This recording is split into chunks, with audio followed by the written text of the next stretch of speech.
Gentleman yields back. Chair now recognizes the gentleman from Nebraska, Mr. Bacon. Thank you, Mr. Chairman. I appreciate Secretary Colby you being here today. My feedback, I got some good, maybe some bad, some ugly. On the good side, I appreciate the actions taken against Iran. I served 30 years in the Air Force. I've lost friends to the Iranian proxy groups. A good friend of mine at Khobar Towers, for example. When I was in Iraq, we were targeted every single day by proxy groups from the IRGC. This action should have been done a long time ago to restore deterrence. And I can't think of a better group of folks to target than the Ayatollah and his henchmen, because they have over 1,000 Americans' blood on their hands. I appreciate the action taken against Maduro, who took the most wealthy nation to the poorest nation in South America. For the life of me, though, I can't figure out why we're propping up his vice president as a dictator follow-on. Here's the ugly. First of all, maybe less ugly, China. Some of the statements that I read in the NDS, it communicates weakness to them, that China could just do an invasion of Taiwan as a fait accompli, and it sort of communicates we don't have the ability maybe to deter that. We'll come back to that.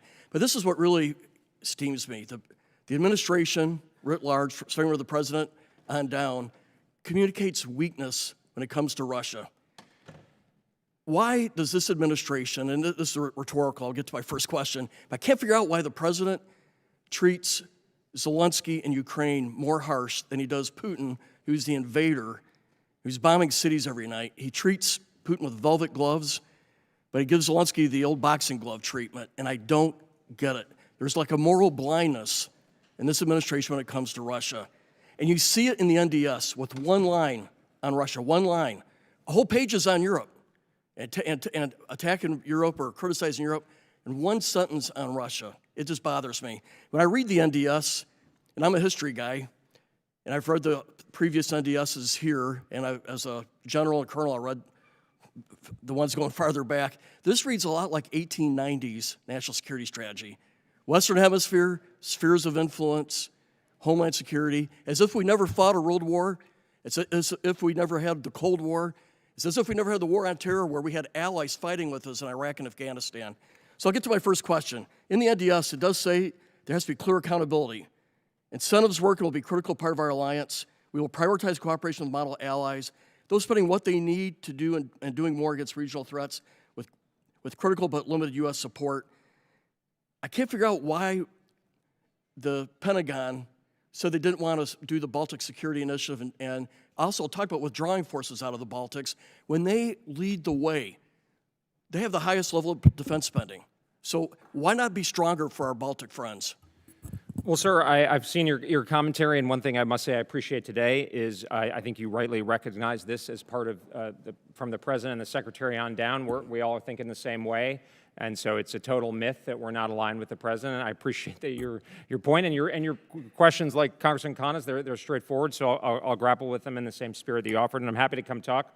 I know we have different views and different views with many in the administration, but I appreciate the way you framed it, sir, and don't take it for granted. I would say, sir, from what it sounds like, I mean, this document and the National Security Strategy describing the President's approach, and I'll get to your question, sir, is flexible realism, is a practical approach. I think it's a bit different than yours. In some ways, maybe yours has been in the ascendancy in the past, and we're trying to make a break, but we're not trying to con you about it. It's pretty straightforward. I recognize, obviously, your distinguished military service. This is more kind of grounded in military reality, almost like a more empirical, kind of dispassionate way, and less in the rhetorical style. Sir, one thing I would really stress on is we see ourselves as in line with the Cold War legacy and more of a break from the post-1989, when I think we got a bit hubristic, as the document says. We don't talk about spheres of influence. That's something that's put on us. And we can get into a discussion about the 1890s. I don't know. It's interesting.